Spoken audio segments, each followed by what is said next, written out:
बचपन में जैसे कद बढ़ने के लिए लड़कियों में हार्मोनल प्रॉब्लम्स, पीरियड्स के प्रॉब्लम, फेशियल हेयर्स यानी चेहरे पे बाल, दाने, बलूगत जल्दी आ जाना या लेट आना या ना आना। ज़ियाबीतस है वो हार्मोनल डिसऑर्डर है, वो इंसुलिन की कमी और उसकी रेजिस्टेंस की वजह से होती है। डायबिटीज़ जो कि सही तरह मैनेज ना हो रही हो, पीरियड के मसले, हाइट के मसले, कुछ ऐसी टाइप्स हैं डायबिटीज़ की जो कि मिसमैनेज हो जाती हैं, वो प्रॉपरली डायग्नोज नहीं होती, क्योंकि टाइप 1 डायबिटीज़ किसी भी एज में आ जाती है। हमारी बॉडी के सारे हार्मोन्स जो होते हैं उनकी बीमारियों के बारे में होती है एंडोक्रिनोलॉजी। सारे सिस्टम्स जो हैं वो हार्मोन्स के अंडर कंट्रोल है। कैल्शियम के मसले या कुछ लोगों के कैल्शियम कम होता है, कुछ लोगों का ज़्यादा होता है, पैराथायराइड का, ब्लड प्रेशर ऐसा जो कि बहुत ज़्यादा हो और यंग एज में आ जाए और उसके साथ कोई ऐसे सिम्टम्स आ रहे हों जो कि यूजुअल ना हो, तो वो हार्मोनल हो। Welcome to doctor Farrukh podcast. Hormonal issues ज़माने के अंदर बहुत ही ज़्यादा हैं और एंडोक्राइनोलॉजिस्ट उनके एक्सपर्ट डॉक्टर्स होते हैं। डॉक्टर आमना रियाज हमारे साथ मौजूद हैं। आज हम उनसे पूछेंगे कि एंडोक्राइनोलॉजी क्या है, ये हमारे लिए क्यों इतनी इम्पॉर्टेंट है और इसमें अहम बड़ी बीमारियां कौन सी हैं। Thank you so much for inviting me on this podcast. ये बहुत ज़रूरी है जनरल पब्लिक के लिए जानना कि एंडोक्रिनोलॉजी क्या है, क्योंकि अभी तक बहुत सारे लोगों को एंडोक्रिनोलॉजी का पता ही नहीं है कि ये क्या स्पेशलिटी है और क्या डील कर रहे हैं। बेसिकली ये जो है हमारी बॉडी के सारे हार्मोन्स जो होते हैं उनकी बीमारियों के बारे में होती है एंडोक्रिनोलॉजी, और उनकी कमी या ज़्यादती की वजह से जो बीमारियां होती हैं उसको जो स्पेशलिटी डील करती है वो एंडोक्रिनोलॉजी है। अब उसमें हमारी क्योंकि बॉडी में हमारा हेड टू टो हमारी सारे सिस्टम्स जो हैं वो हार्मोन्स के अंडर कंट्रोल है। उसमें हमारा बचपन में जैसे कद बढ़ने के लिए, जिनका कद छोटा रह जाए, बलूगत के मसाइल, प्यूबर्टी जल्दी आ जाए, लेट आ जाए, लड़कियों में हार्मोनल प्रॉब्लम्स, पीरियड्स के प्रॉब्लम, फेशियल हेयर्स यानी चेहरे पे बाल, दाने, लड़कों में बलूगत जल्दी आ जाना या लेट आना या ना आना, और कुछ लोगों में कद ज़्यादा हो जाता है, उनके इश्यूज़ आ जाते हैं। फिर इसके अलावा जो हमारा जो मेजर जो बल्क है या जो मेजर पेशेंट है दैट इज़ डायबिटीज़, क्योंकि डायबिटीज़ जो ज़ियाबीतस है वो हार्मोनल डिसऑर्डर है, वो इंसुलिन की कमी और उसकी रेजिस्टेंस की वजह से होती है। और उसको ऑल्दो सब फिजिशियंस बड़ा अच्छा मैनेज करते हैं, लेकिन कुछ ऐसी सिचुएशंस होती हैं, कुछ ऐसी टाइप्स हैं डायबिटीज़ की जो कि मिसमैनेज हो जाती हैं, वो प्रॉपरली डायग्नोज नहीं होती, क्योंकि टाइप 1 डायबिटीज़ किसी भी एज में आ जाती है और उसको टाइप 2 के लिहाज से ही मेडिसिन पे ट्रीट करते रहते हैं और पेशेंट्स बहुत वीक हो जाते हैं, उनकी शुगर्स बहुत हाई हो जाती हैं, उनको प्रॉपर काउंसलिंग की ज़रूरत होती है। फिर कुछ और मोनोजेनिक डायबिटीज़ है, कुछ और डायबिटीज़ की किस्में हैं जो कि जिसके लिए स्पेशलिस्ट की ज़रूरत होती है उसको मैनेज करने के लिए। इसके अलावा जो हमारे यहाँ बहुत कॉमन है सेकंड नंबर पे वो है थायराइड के प्रॉब्लम्स।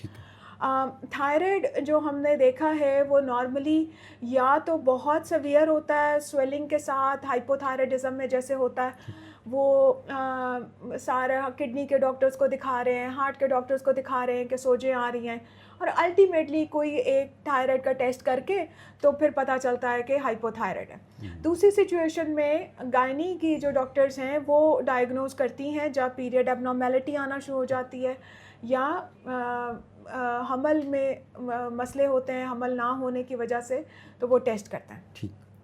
थायराइड की बहुत सारी इकसाम है, उसमें भी कुछ ज़्यादा जब जिसमें ज़्यादा काम कर रहा होता है वो भी मैनेज नहीं होता, वो एंग्जाइटी और पैल्पिटेशंस और कार्डियोलॉजिस्ट और साइकियाट्रिस्ट के पास जा रहे होते हैं और फाइनली वो डायग्नोज होता है कि ये हाइपरथायराइडिज्म है।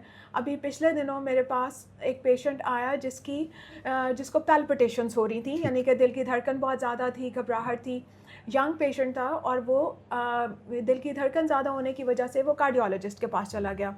अब कार्डियोलॉजिस्ट ने जब उसका ईसीजी की तो उस पर हार्ट रेट ज़्यादा था और उसने कहा कि मैं आपकी एंजियोग्राफी करता हूँ, हालांकि एंजियोग्राफी की कोई सिचुएशन या इंडिकेशन नहीं थी।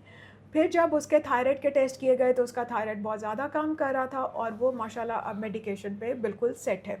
कब कितनी मेडिकेशन चाहिए, कब किसको कहाँ पे कैसे ट्रीट करना है, ये अभी चीज़ें बहुत अच्छी मैनेज नहीं हो रही, जिसके लिए ज़रूरी है कि अगर कोई थायराइड के मसले, डायबिटीज़ जो कि सही तरह मैनेज ना हो रही हो, पीरियड के मसले, हाइट के मसले, इनके लिए कैल्शियम के मसले, या कुछ लोगों के कैल्शियम कम होता है, कुछ लोगों का ज़्यादा होता है, पैराथायराइड का, कोलेस्ट्रॉल के कुछ डिसऑर्डर्स होते हैं जो कि जेनेटिक होते हैं, बहुत सीवियर होते हैं, वो एंडोक्रिनोलॉजी में आ जाते हैं, तो हम उसको मैनेज करते हैं। ब्लड प्रेशर ऐसा जो कि बहुत ज़्यादा हो और यंग एज में आ जाए और उसके साथ कोई ऐसे सिम्टम्स आ रहे हों जो कि यूजुअल ना हो, तो वो हार्मोनल हो सकता है।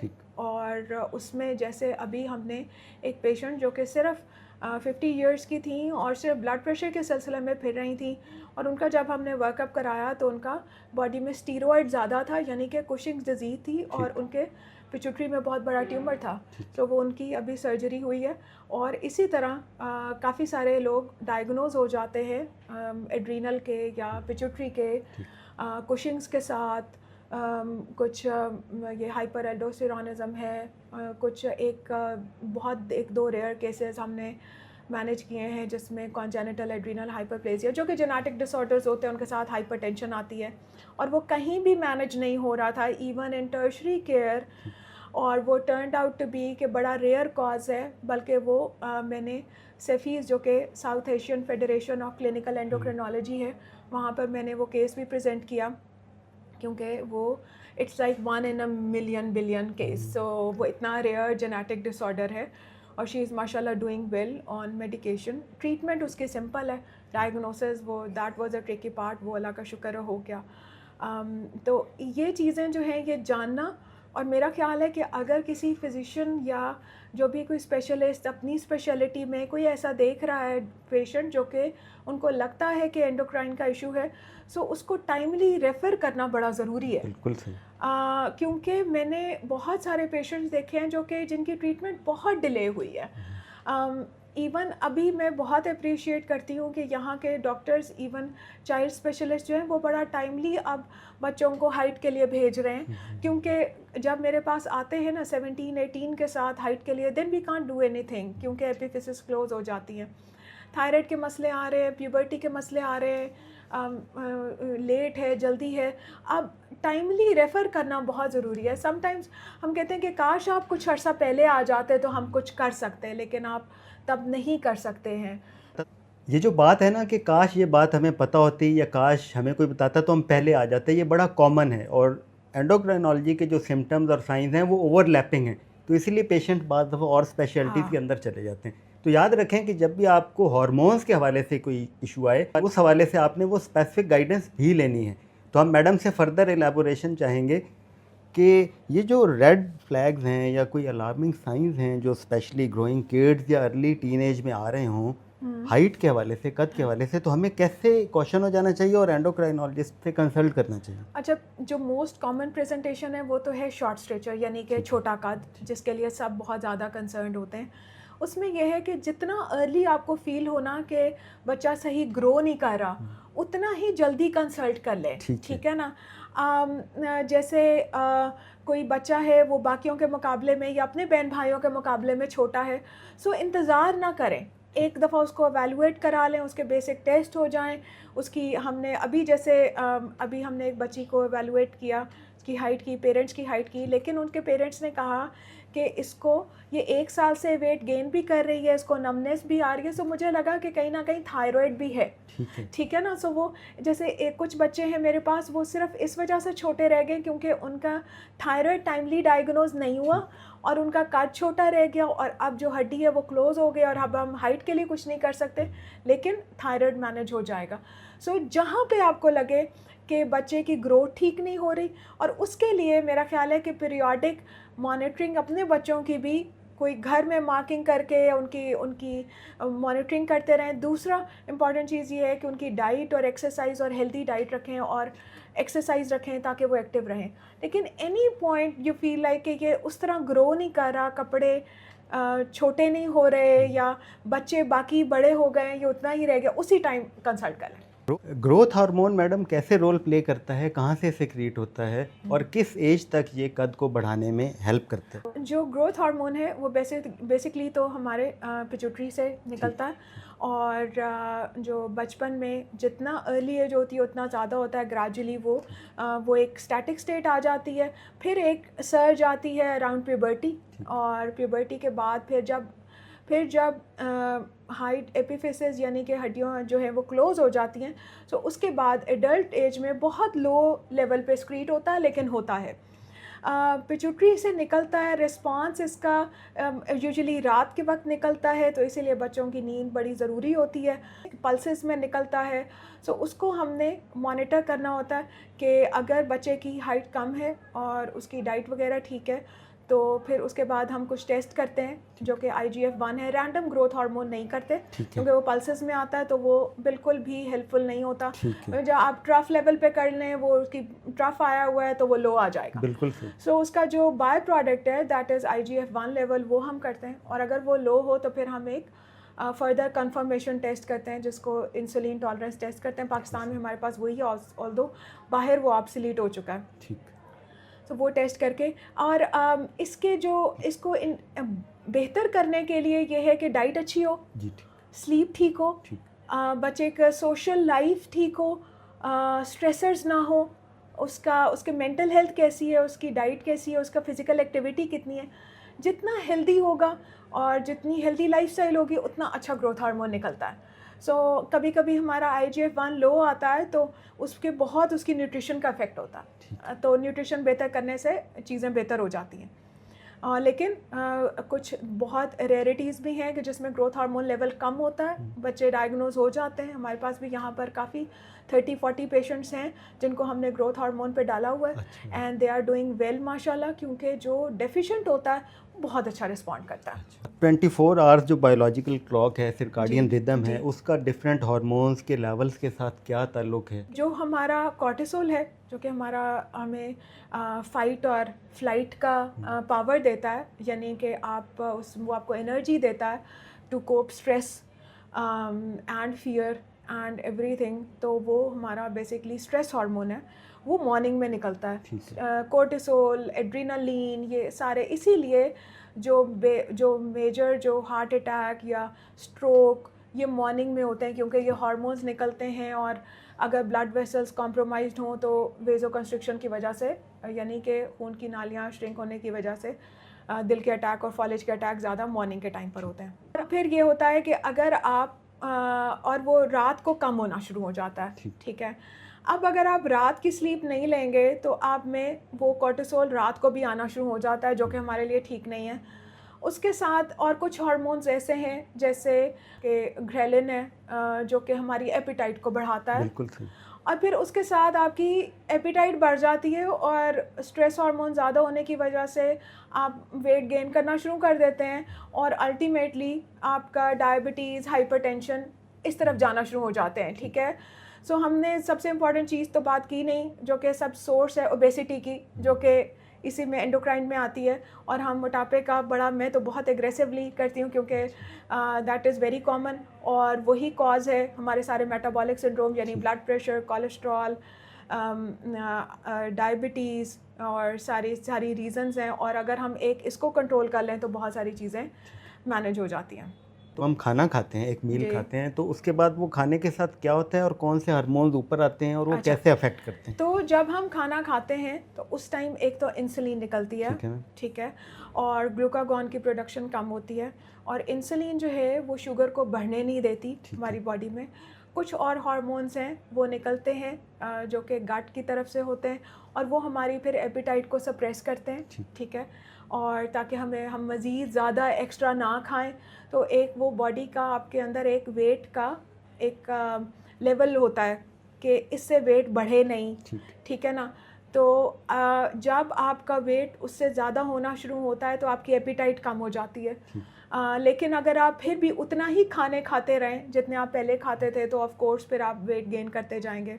जब इंसुलिन की कमी या इंसुलिन जहाँ पर जाके लगनी है उसमें रेजिस्टेंस आ जाए, तो फिर डायबिटीज़ हो जाती है। ठीक है। ग्लूकागॉन जो है ना वो हमारी शुगर बढ़ाता है, वो फास्टिंग में जब हम कुछ ना खाएं तब वो हमारे फैट सेल्स में से वो उसको कन्वर्ट करता है ग्लूकोज में और हमारी शुगर को लो नहीं होने देता।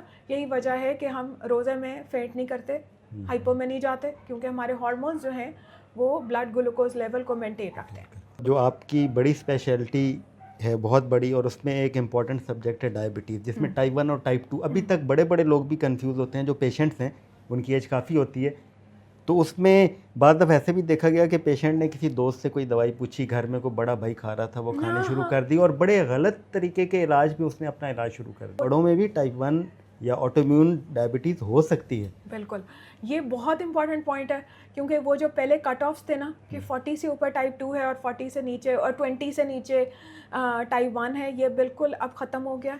टाइप 2 टीनेजर्स में आ रहा है बिकॉज ऑफ आवर लाइफस्टाइल और मोटापा, बच्चों में मोटापा बहुत ज़्यादा हो रहा है, उसकी वजह से बच्चे टाइप 2 डायबिटीज़ में बहुत ज़्यादा शिकार हो रहे हैं। और टाइप 1 किसी एज में भी आ सकता है, ठीक है ना। टाइप 1 आपको पता चल जाएगा उनकी जो फिज़ीक है उससे, उनमें कोई इंसुलिन रेजिस्टेंस के साइन नहीं होंगे, कभी कभी हमें फैमिली हिस्ट्री नहीं मिलती है, ठीक है। दूसरा उनके जो शुगर्स के नंबर हैं वो बहुत ज़्यादा होते हैं, उनका 400 500, यानी आपको उनको देख के लगेगा कि ये इंसुलिन डेफिशिएंट है, उनके अंदर मोटापा नहीं होगा। इसके अलावा अब लकीली अब हमारे पास एंटीबॉडीज़ लेवल भी आ गए हैं। पाकिस्तान में बहुत सारी लेबॉर्ट्रीज़ बड़े रीज़नेबल प्राइस में, ऑल्दो थोड़े एक्सपेंसिव हैं, लेकिन कर रहे हैं, उससे हमें क्लियर आइडिया हो जाता है। अब जैसे अबाउट अ मंथ बैक मेरे पास एक लड़का आया, ही वॉज 32 और वो ज़िद पे था कि मुझे टाइप 2 है ना, तो हमने कहा कि हम फ़ैसला कर लेते हैं और हमने उसका fasting insulin level, blood glucose level, C peptide और साथ एंटीबॉडीज़ करा लिए। उसके एंटीबॉडीज़ बहुत ज़्यादा आए, उसके इंसुलिन लेवल्स बिल्कुल नेग्लिजिबल थे, सी पेप्टाइड था ही नहीं, मतलब बिल्कुल लो था। सो आपके पास डायग्नोसिस लैब के ज़रिए भी आ जाता है, लेकिन वो ऑब्वियस था, उसने कोई 10 kg वेट लूज़ किया था, उसके ऊपर कोई फ़ैट नहीं था, उसके नंबर्स वर इन 400। ऑल्दो उसने गोली अपने फैमिली में किसी से पूछ के उनकी पड़ी हुई थी तो वो खाई और वो ज़िद पे था कि मेरी नीचे आई है। थोड़ा सा रिस्पांस आता है, जो कि बचे हुए अंदर बीटा सेल्स होते हैं, इंसुलिन बनाने वाले सेल्स थोड़ा सा रिस्पांस देते हैं, ठीक है। लेकिन ये नहीं है कि आप उसको लॉन्ग टर्म ले सकें, क्योंकि फिर रिस्क होता है आपका एक सीरियस कॉम्प्लिकेशन जिसको डायबिटीज़ कीटोएसिडोसिस कहते हैं, जिसमें आप कोमा में जा सकते हैं, तो वो इनमें रिस्क होता है। तो वो मेरा ख्याल है कि अगर कोई आपको ज़्यादा कन्फ्यूजन है, प्लीज़ लैब से कंफर्म करें। अगर आपको लग रहा है कि लैब नहीं करवा सकते और पेशेंट का टाइप 1 टाइप 2 मिक्स पिक्चर बन रही है, सो थोड़ी सी इंसुलिन ज़रूर दे दें, ठीक है ना, ताकि, और साथ बेशक मेडिकेशन दे दें ताकि वो डीके में ना जाए। और जो एंटीबॉडीज़ के टेस्ट हैं, जैसे एंटी इंसुलिन एंटीबॉडीज़ या एंटी गैड एंटीबॉडीज़, एंटी इंसुलिन एंटीबॉडीज़ हैं, एंटी आइलेट सेल एंटीबॉडीज़ हैं, तो ये हमारे पास सारी अब अवेलेबल। और एक जिंक के रेफरेंस से ZN8 एंटीबॉडीज़, वो मेरा ख्याल है नहीं है, बाकी सारी हैं। और मैम अब हम स्पेसिफिकली बात करते हैं कि बच्चियां जब ग्रो कर रही होती हैं तो उनमें हार्मोनल चेंजेस एक तो हैं जो एज वाइज आती हैं, लाइक प्यूबर्टी, देन और एक एंड पे आती है मीनोपॉज, और एक मंथली होती हैं, तो उसमें हार्मोनल वेरिएशन दोनों साइकिल्स में गाइड कर दें। बिल्कुल। अच्छा, उसमें जो हार्मोनल वेरिएशन, देखिए अगर किसी को तो नॉर्मल साइकिल्स आ रहे हैं और कोई इशू नहीं है, सो फिर तो कोई परेशानी की बात नहीं है। लेकिन अगर किसी को पीरियड्स बहुत कम आ रहे हैं या नहीं आ रहे हैं, बहुत लंबे गैप्स आ रहे हैं, या साथ कोई ऐसे साइंस हैं जैसे चेहरे पे बाल ज़्यादा आना, जैसे दाने बनना, सर के बाल गिरना, इसके अलावा कुछ लड़कियों को हॉट फ्लैशेस आना शुरू हो जाते हैं, यानी ओवेरियन फेलियर, वो भी बड़ा कॉमन हम देखते हैं और बड़ा डिप्रेसिंग वो डायग्नोसिस है, क्योंकि उसमें हम बहुत ज़्यादा कुछ कर नहीं सकते। तो फिर ऐसी सिचुएशन में अगर 3 मंथ से ज़्यादा कोई भी पीरियड एबनॉर्मेलिटी रह रही है, तो हमेशा एंडोक्रिनोलॉजिस्ट को कंसल्ट करें ताकि प्रॉपर डायग्नोसिस हो। अब यहाँ पर ये इशू आता है कि कभी कभी ऐसे होता है कि पीरियड कम हो रहे होते हैं प्रोलैक्टिन ज़्यादा होने की वजह से, प्रोलैक्टिनोमा पड़ा होता है पिट्यूटरी में। अब वो सारी गायनोकोलॉजिस्ट के पास साल से फिर रही होती हैं, वो 2-2 महीने का ब्रोटिन का कोर्स करा के भेज देती है, कोई फर्दर एवेलुएशन नहीं होती कि एमआरआई करा लें, फर्दर करा लें। और फिर जब हमारे पास ऐसे केसेस बहुत डिले होते हैं, सो उनका अगर प्रॉपर डायग्नोसिस और ट्रीटमेंट हो जाए तो चीज़ें बहुत जल्दी सेटल कर जाती हैं और वर्स नहीं होती हैं। और मीनोपॉज तो एक नेचुरल फिनोमेना है कि जब ओवेरियन ओवरीज बर्न आउट हो जाती हैं, हार्मोन्स ख़त्म हो जाते हैं। हाँ, ये बड़ा अच्छा इंपॉर्टेंट क्वेश्चन है इस पॉइंट पे, जो कि बड़ा निगलेक्टेड है पोस्ट मीनोपॉजल ख़वातीन में, कि उनको आइडिया नहीं है कि उसके बाद उन्होंने अपना ख्याल कैसे रखना है। क्योंकि जब मीनोपॉज आ जाता है तो फिर आप में दिल के अटैक, फॉलिज के अटैक, ब्लड प्रेशर, कोलेस्ट्रॉल, ये सब रिस्क बढ़ जाते हैं, जो कि आपको पहले ईस्ट्रोजन ने उनसे प्रोटेक्ट किया होता है। दूसरा, आपकी हड्डियां बहुत कमज़ोर हो जाती हैं। सो हड्डियों के लिए कैल्शियम, विटामिन डी लेना, और अपनी ब्लड प्रेशर, कोलेस्ट्रॉल, मीनोपॉज के साथ वेट गेन भी आता है, अपनी डायबिटीज़ की स्क्रीनिंग, सो पीरियोडिक स्क्रीनिंग और उसकी ट्रीटमेंट और सप्लीमेंटेशन ये बहुत ज़रूरी है ताकि मीनोपॉज के बाद ख़वातीन हेल्दी लाइफ गुजार सकें। इसी तरह फर्टिलिटी के अंदर भी इम्पॉर्टेंट रोल है हार्मोन्स का, और वो बहुत से लोग इस हवाले से गाइडेंस चाहेंगे कि अगर उनमें कोई फर्टिलिटी का इशू है तो वो कैसे प्रोसेस करें अपना। देखिए, ये बहुत ही एक्सटेंसिव चीज़ है, क्योंकि बहुत सारे फैक्टर्स हैं। मेल फैक्टर है, फीमेल फैक्टर है, फीमेल में क्या रीज़न है, ओव्यूलेशन क्यों नहीं हो रही, क्या डेफिशिएंसी है, क्या प्रॉब्लम है, फिर हार्मोनल कॉजेज़ होते हैं, फिर स्ट्रक्चरल कॉजेज़ होते हैं, यानी कोई ट्यूब का इशू, कोई यूट्रस का इशू, ऐसा तो नहीं है। मेल्स में यूजुअली हार्मोन्स के इशू ही आते हैं, या कोई जेनेटिक डिसऑर्डर्स होते हैं जिसकी वजह से स्पर्म नहीं बन रहे, या कोई ट्रॉमा, या ये रीज़न होती है कि स्पर्म्स नहीं बन रहे होते और इश्यूज आते हैं, या हम ये देखते हैं कि अनकंट्रोल डायबिटीज़ के साथ उनको इरेक्टाइल डिसफंक्शन और ये सारे इश्यूज आ रहे हैं। तो जहाँ पे भी जो प्रॉब्लम है उसको टाइमली कंसल्ट करके एटलीस्ट राइट ट्रैक पे जाना बहुत ज़रूरी है, ताकि जितने जो कुछ लोग कुछ सिचुएशंस ऐसी हैं जो कि ट्रीटेबल नहीं है। ठीक है। जैसे ओवेरियन फेलियर है, जैसे प्राइमरी हाइपोगोनाडिज्म है मेल में, यानी टेस्टिस ही उनकी काम नहीं कर रही हैं। These are some conditions where we can not treat it, जहाँ पे फर्टिलिटी पॉसिबल नहीं है। अब आप उसको सिर्फ अपने पेशेंट बनाने के लिए ट्रीट किए जाएं, I think that is very unfair.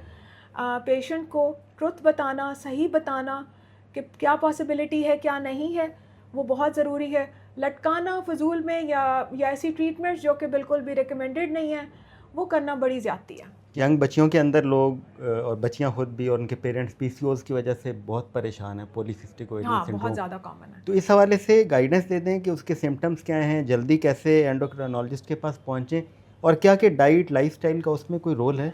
सबसे ज़्यादा लाइफस्टाइल का ही है। हम अगर बहुत स्ट्रेस करेंगे, हमारी बहुत मीटिंग्स हुई न्यूट्रिशनिस्ट के साथ, हम अगर बहुत स्ट्रेस करें कि चिकन छोड़ दें या मिल्क छोड़ दें, या आई think the most important thing is कि हेल्दी खाएं। How you eat that milk और चिकन, दैट इज़ इम्पॉर्टेंट। अगर आप फ्राइड चिकन खाएंगे या मिल्क शेक्स पियेंगे तो दैट वुड बी डिज़ास्टर। जिस फैमिली में डायबिटीज़ है, जिस फैमिली में पॉलीसिस्टिक है, उनको अपनी डेली एक्टिविटी में एक्सरसाइज ज़रूर रखनी चाहिए, एक्स्ट्रा कैलोरीज़ नहीं लेने चाहिए, हेल्दी डाइट रखनी चाहिए, अपना वेट मेंटेन करना चाहिए। ठीक है, वेट को बढ़ने ना दें। इवन अगर कोई पतली लड़कियां हैं जिनमें पॉलीसिस्टिक है, जो कि बड़ा मुश्किल होता है मैनेज करना विदाउट मेडिकेशन, लेकिन उसमें भी लाइफस्टाइल का बहुत इंपॉर्टेंट रोल है। बिल्कुल। लाइफस्टाइल का तो ओवरऑल हर चीज़ में ही बहुत इंपॉर्टेंट रोल है। तो healthy lifestyle, healthy diet, healthy mind, that is all very necessary. बल्कि अगर हम देखें तो मैडम के वहाँ उनके लिए कुछ खाने की चीज़ें आई पड़ी हैं, तो उसमें फ्रूट्स हैं और शायद ड्राई फ्रूट्स हैं साथ, जो थोड़े थोड़े हैं, तो बिल्कुल थोड़ी क्वांटिटी में सैलेड, थोड़े से फ्रूट्स और साथ शायद ड्राई फ्रूट। तो हम भी अगर इसी तरह अपनी खुराक का ख्याल रखें तो बहुत सारे मसाइल और बीमारियों से हम बच सकते हैं। और ये जो हॉस्पिटल्स के चक्कर हैं जो ख़त्म होने में नहीं आते, और फिर उसके बाद बहुत सा खर्चा टेस्ट्स का, इन्वेस्टिगेशंस का, उस सारे से हम बच भी सकते हैं। जैसे ओवरलैपिंग सिम्टम्स हैं तो बहुत सारे इश्यूज़ डिप्रेशन, एंग्जाइटी या मूड डिसऑर्डर्स, लो मूड के साथ प्रेजेंट करते हैं, और पेशेंट बहुत सालों या दहाइयों तक भी एंडोक्राइनोलॉजिस्ट के पास नहीं पहुंचते। बिल्कुल ऐसे ही है। बहुत सारे ऐसे केसेस हैं जो कि कभी जो अगर कोई सही साइकाइट्रिस्ट वर्कअप करके ट्रीटमेंट स्टार्ट करे तो थायराइड के हमें वहाँ से रेफ़र हो जाते हैं। अच्छा। हाँ, सो और दूसरा, हमें भी हर अपने एंडोक्राइन पेशेंट में डिप्रेशन को, एंजाइटी को स्क्रीन करना होता है, क्योंकि ये क्रॉनिक डिजीज़ हैं और इसमें बहुत ज़्यादा एंजाइटी डिप्रेशन का एलिमेंट आ जाता है। लोग तंग आ जाते हैं, लोग थक जाते हैं, गिव अप कर जाते हैं, बर्न आउट हो जाते हैं सो मेडिकेशन के साथ। और आई थिंक जहाँ पे अगर आपको लगे कोई भी पेशेंट पे कि इसमें डिप्रेसिव साइंस आ रहे हैं, वहाँ पर उसको मैनेज करें, अगर ज़रूरत है तो रेफ़र करें। और जो साइकाइट्रिस्ट हैं वहाँ जहाँ पे आपको लगे कि कोई हार्मोनल डिसऑर्डर है, do refer the patients. Hormonal deficiency, testosterone deficiency, low mood, low energy, fatigue, lethargy, muscle mass कम है, उसके साथ प्रेजेंट करते हैं, नहीं डायग्नोज होते हैं, ठीक है, और सिम्टम्स भी नहीं आते, तो उसमें फिर बड़ा ज़रूरी है कि आप उनका टेस्टोस्टेरोन लेवल करके उसको रिप्लेस करें, तो बड़ा अच्छा रिस्पांस आता है। कुछ केसेस हैं जो कि हाइपोपैराथायराइडिज्म यानी कि कैल्शियम डेफिशिएंसी, या हाइपर पैराथायराइडिज्म यानी कैल्शियम के एक्सेस, या ऑस्टियोपोरोसिस यानी कि हड्डियाँ जो बहुत ज़्यादा कमज़ोर हो जाती हैं, वो बड़ा रेयर डायग्नोज होते हैं, बड़ी मुश्किल से डायग्नोज होते हैं और मिसमैनेज होते हैं। तो उनको मेरा ख्याल है कि कुछ टेस्ट हमारी बेसिक स्क्रीनिंग में आने चाहिए ताकि ये टाइमली डायग्नोज हो जाएं और उनको हम मैनेज कर सकें। जोड़ों के यूजुअली रोमेटोलॉजी के में आते हैं, वो मैनेज करते हैं। हम लोगों का ज़्यादा ये ऑस्टियोपोरोसिस है, हाइपर पैरा है, और पेजेस डिजीज़, इस तरह की डिजीज़ आती हैं जो कि हार्मोनल रिलेटेड होती हैं। और ऑफ कोर्स सबसे इम्पॉर्टेंट तो बॉडी एक्स एंड पेन्स की विटामिन डी डेफिशिएंसी है, जो कि दैट इज़ ऑलमोस्ट यूनिवर्सल ना, तो वो उसको मैनेज करना और उसको अप्रोप्रिएटली ट्रीट करना। ओवर ट्रीटमेंट बहुत ज़्यादा हो रही है, ठीक है, और हाई डोजेस में बहुत फ्रीक्वेंटली दे रहे हैं, जिससे विटामिन डी टॉक्सिसिटी हो जाती है। So I think the knowledge के how to replace the vitamin D according to the level of vitamin D deficiency, that is very important. Madam, आप कुछ भी गाइड करना चाहें लोगों को, और वो बात जो कि आपके पास पेशेंट आते हैं आप उनको बताना चाहती हैं लेकिन टाइम की शॉर्टेज की वजह से बता नहीं पाती। हाँ, ऑल्दो मैं बहुत नोटोरियस हूँ कि मैं पेशेंट्स पे बहुत टाइम लगाती हूँ। अच्छा। हाँ, I try to tell them everything, और चाहे उनको अच्छी लगे चाहे ना लगे, लेकिन मेरा ख्याल है कि अगर एक चीज़ जो कि मैं सबको कहना चाहूँगी कि एक तो ये कि अपनी हेल्थ के बारे में नेग्लिजेंस ना शो करें कि बाकी हर काम हो रहा है लेकिन टेस्ट नहीं करवाने, स्क्रीनिंग नहीं करानी, कंसल्ट नहीं करना। दूसरी इंपॉर्टेंट चीज़ ये है कि एक्सरसाइज करें, ठीक, और अपनी डाइट हेल्दी रखें, क्योंकि एक्सरसाइज आपकी बहुत सारी जो मेटाबॉलिक जो चीज़ें आप प्रिवेंट कर सकते हैं या मैनेज कर सकते हैं उसको कर सकते हैं। क्योंकि जैसे हमारी फैमिली में बहुत ज़्यादा डायबिटीज़ है, हार्ट के प्रॉब्लम्स हैं, ब्लड प्रेशर है, सो इट्स इम्पॉर्टेंट कि हम अपना लाइफस्टाइल ऐसा रखें ताकि इसको डिले या प्रिवेंट कर सकें। अब अगर किसी को 40s में डायबिटीज़ हो रही है या 30s में हो रही है, तो नेक्स्ट जनरेशन में टीनेज में आ रही है। सो अगर हम अपनी लाइफस्टाइल को ठीक कर लेंगे तो हमारी जनरेशन्स जो है ना वो ठीक हो जाएंगी। और मैडम, जो स्लीप हार्मोन है मेलाटोनिन, ये कहाँ से सिक्रीट होता है? मेलाटोनिन जो है ना वो बड़ा माइल्ड सा हार्मोन है, और वो हमारे सर्काडियन रिदम के साथ आपके वो इस एरिया में स्लीप के टाइम पर हमारे पीनियल ग्लैंड से सिक्रीट होता है। और वो कोई बहुत ज़्यादा ऐसा सिग्निफिकेंट अगर हम कहें कि कोई बहुत ज़्यादा सिग्निफिकेंट डिजीज़ या डिसऑर्डर्स करता है, इस तरह नहीं है। लेकिन जैसे आप ट्रैवल कर रहे हैं कहीं और आपका जेट लैग है, सो वो इतने सारी ड्यूरेशन के लिए आप मेलाटोनिन ले सकते हैं to adjust with the jet lag और उस एरिया के टाइम जोन के साथ एडजस्ट होने में, क्योंकि इसके बड़ा जल्दी इसका इफेक्ट वीन ऑफ हो जाता है, और तो वो इसका 4-5 डेज से ज़्यादा इफेक्ट रहता भी नहीं है। स्ट्रेस हार्मोन जो रिलीज होता है एड्रिनल ग्लैंड से, इसका बड़ा इंपॉर्टेंट रोल हो गया हमारी लाइफ में, क्योंकि पहले ये फाइट फ्लाइट रिस्पांस कभी कभी आया करता था और अब दिन में कई दफ़ा आई थिंक अगेन उसमें इम्पॉर्टेंट चीज़ ये है कि हम अपनी एक्सरसाइज को रखें ताकि हमारे एंडोर्फिन्स रिलीज़ हों, जो कि हैप्पी हार्मोन्स हैं या पॉजिटिव हार्मोन्स हैं, जो कि आपके माइंड को रिलैक्स करते हैं। दूसरा ये है कि आई थिंक थोड़ा सा लोग भी एक दूसरे के साथ कुछ पेशेंस शो करें और थोड़ा सा पॉजिटिव एनवायरनमेंट रखें। हम लोगों का पेशेंस लेवल भी बहुत कम हो गया, सो वो स्ट्रेस हर किसी पर ही है, लेकिन ये है कि थोड़ा सा अगर हम एक दूसरे का ख्याल रखना शुरू करें तो दूसरों की ज़िंदगी आसान करें तो अपनी भी आसान हो जाएगी, और अपनी लाइफस्टाइल अपना खाम खा को ख़ुद में, जिस तरह आप लेट नाइट जाग रहे हैं, स्लीप कम की हुई है, 6 to 8 आवर्स स्लीप होनी चाहिए, वो नहीं है, डाइट इस तरह की है जो कि और ज़्यादा आपको कोई हेल्दी चीज़ें नहीं दे रही, बस जंक कैलोरीज जा रही हैं, सो वो बॉडी को और स्ट्रेस में डालेगी। Thank you very much doctor Amna Riaz, आपका बहुत शुक्रिया। आपने अपने कीमती वक्त में से हमें बहुत टाइम दिया और इतनी अच्छी बात की जो लोगों के लिए हमेशा गाइडेंस रहेगी। और यकीन माने अगर आप ये बातें गौर से सुनें और इन पर अमल करें तो ये आपके किसी प्यारे के ज़रूर काम आएंगी और उसके हॉस्पिटल्स के चक्कर बचा सकती हैं। Thank you very much thank you so once much. Again. Okay.